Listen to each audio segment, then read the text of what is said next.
When when was kind of the first time it dawned on you that you weren't on a normal reality show? I think when the challenges became really silly and the TTS responses became kind of like vulgar and slightly not even like censored like at all, and like it was getting progressively more vulgar as the days went on. The challenges to get more wilder, crazier, and nuttier, and the fact that this show doesn't seem to have any consistent logic, rules, or reasoning. It's just random shit happening at random times. I was, what the fuck kind of show is this? I'm like, and they really said that it's just nonsense, like it's a shit show. It's just nonsensical bullshit happening just for entertainment of the audience. And I was trying to figure out who is the audience that will enjoy something like this, just random screwball Animal House style bullshit. And then it became clear it was like a predominantly male audience, probably someone that's like who spends a lot of time in front of the computer, not much going on in their regular lives. No offense to the fans, and probably would have no problem spending hours on end at a computer watching people act like morons for entertainment. So I was like, okay, so that's the audience, because I'm trying to imagine like who would that be? Who would be that type of person would be interested in something like this? Because this, and then before I came on Fishtank, this would not be something at all that I would ever be interested in, because I'm more of a serious, academically driven, objective focused person. Basically, I set up goals for myself and strategies, plans to achieve them. This zany screwball bullshit was like almost cartoonish for my brain. But I realized in order to win in this atmosphere, I gotta like kind of like adopt the mindset of being silly and zany. But I try to do so in a way that maintained like a serious tone. Let's say, oh, this is such fucking nonsense, while playing into it, while trying to keep that serious tone down. Yeah. So, yeah. Well, you were putting on like a Daniel Day-Lewis tier method acting for weeks, and that was very very entertaining. Yeah. There at the end, there at the end, was there a moment when, because I know they did this last season, there was a moment where they made the winner think that they were going to walk away with nothing. Did they do that to you? The ending of the season, where they left him with a $0 check. I kind of low key realized, like probably like the midway point, that like if I were to win it, or like whoever the winner was probably not going to walk away with the full 50 grand. It will probably walk away with like nothing except for like fame and notoriety.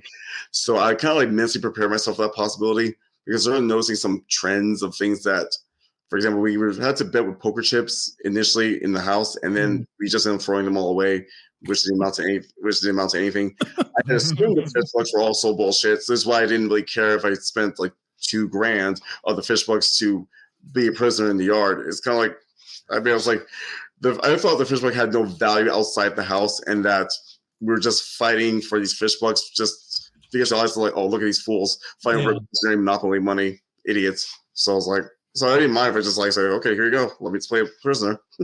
That's interesting. You were going through all of that, putting on that whole performance, all the while knowing that there was a good chance, or at least the possibility, that you would walk away with nothing except for the fame that you incurred in the weeks that had passed. That's crazy, because I think your competitors had such a completely different mindset. I think they were just trying to take it as long as they could and try to get to the end, and you were almost reveling in being there, and that's what's definitely separated you and led you to victory, I think. Yeah.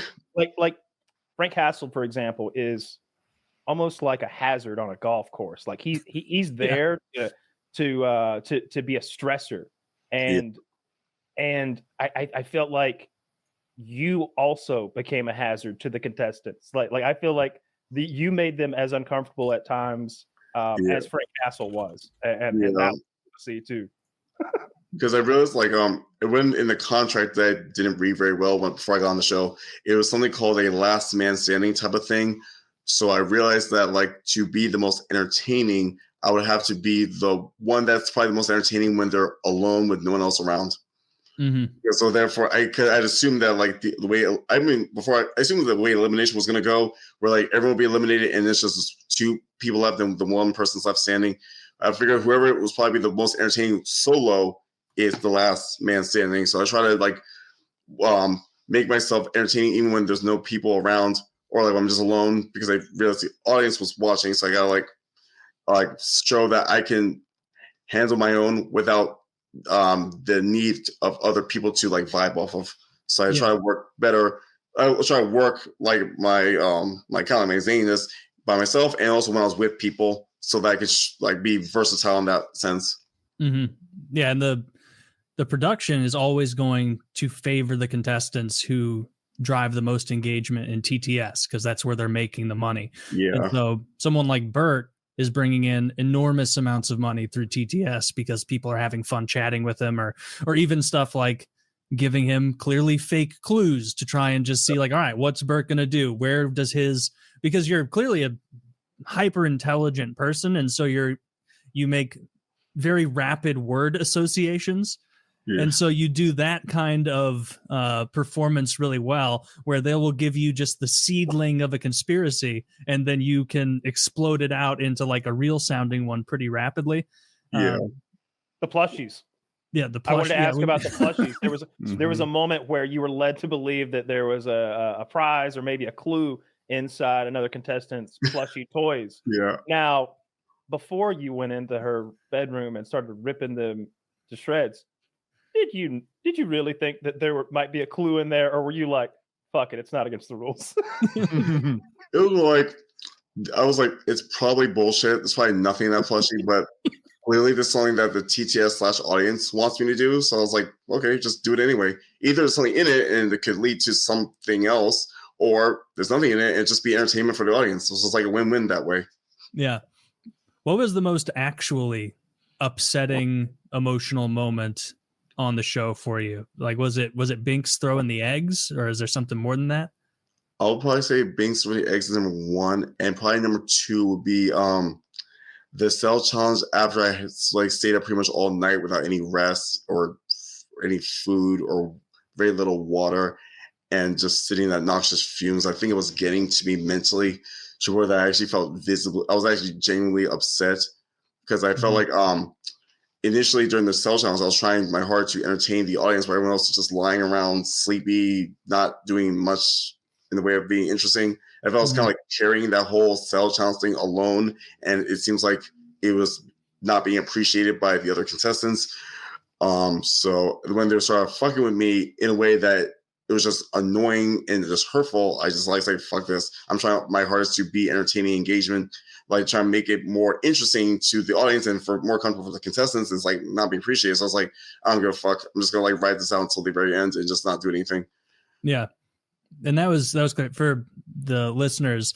The cell challenge is something they do on every season of Fishtank, where they pick generally the smallest bedroom in the house, and they tell everyone to go in there, and the last person to leave wins $5,000 in cash. And they like, I don't know if they did it this season, but like on season 2, they were like, they had like a shit and a piss bucket in the closet. Like they genuinely couldn't leave. Did they have that on this one? They were telling us repeatedly at TTS to piss or on the walls or like piss on each other or like shit somewhere, like, because they said like that would be the easy way to get someone to leave. I mean, if I wanted to be a dick, I could have just blown my whistle repeatedly when everyone was sleeping when I was awake and woke them the fuck up. But like, I didn't want to be a dick that way because like I didn't want to screw myself over for elimination. Like in case we had to vote against each other, like I didn't want to be the problematic asshole they won't vote against. So I was trying to like be strategic that way too. What's the full story on the whistle? That's funny. You're still wearing it, but so why you always have that whistle? Yeah, this is generally like, this was like for the coach vibe I was going for initially when I came onto what I thought was Famous House, because I was trying to like give myself like a character archetype to work from. So I was kind of like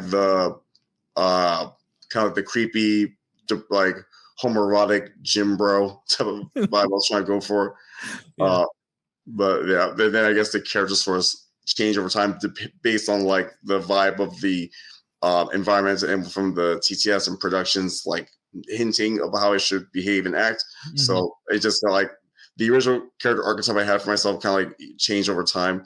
And glad I was able to like adapt and like a chameleon, my spirit animal, like adapt and mold myself to what the audience was looking for, but still being myself in some respect. Yeah. The size of shorts you wear are are you buying like 3 sizes too small? Like these are teeny little short. And also, like Kyle and Woody didn't watch the show, so they wouldn't know.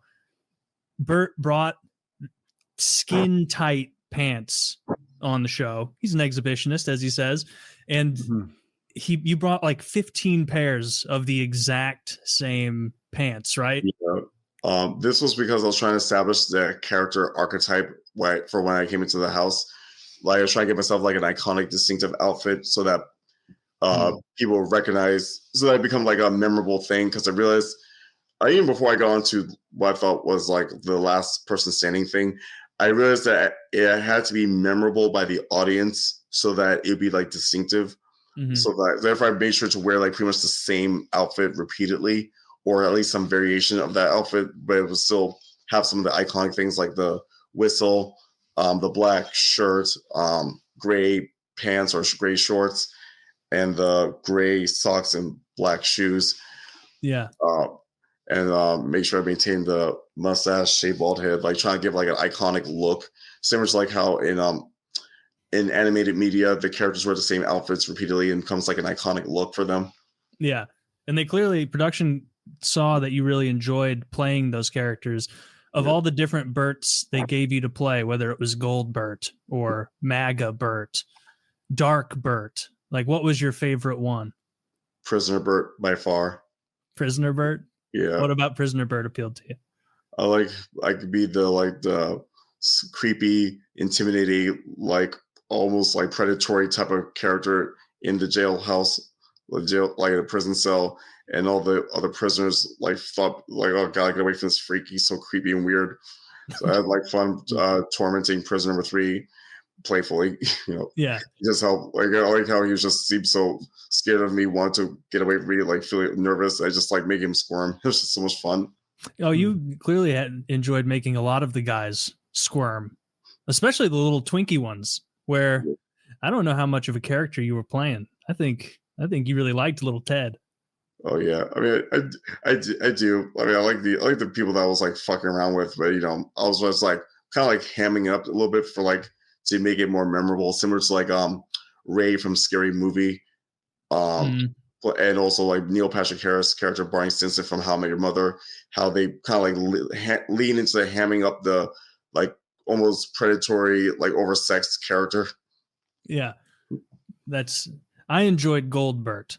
I liked when you painted your entire body gold and wore that gold sash and then went around as can you bring up a picture of Gold Burt, please? I didn't know what Gold Burt was. I was like, I wonder what Gold Burt means. It's like, when you paint yourself entirely gold. Yeah, okay, well, it's because they said he was going to win and that Gold Burt was his final form, and so once he embraced Gold Burt, that would be the end of the show. But unfortunately, I guess they got kicked out of the house for some extenuating circumstance that they weren't allowed to go into, probably for legal reasons, and so they had to push the ending of the show differently. And so just go ahead and pull that up, Zach, so we can see Gold Burt in action. Mr. Zach, if you could pull that up. Gold Burt, Gold Burt. I wish I had the gold voice.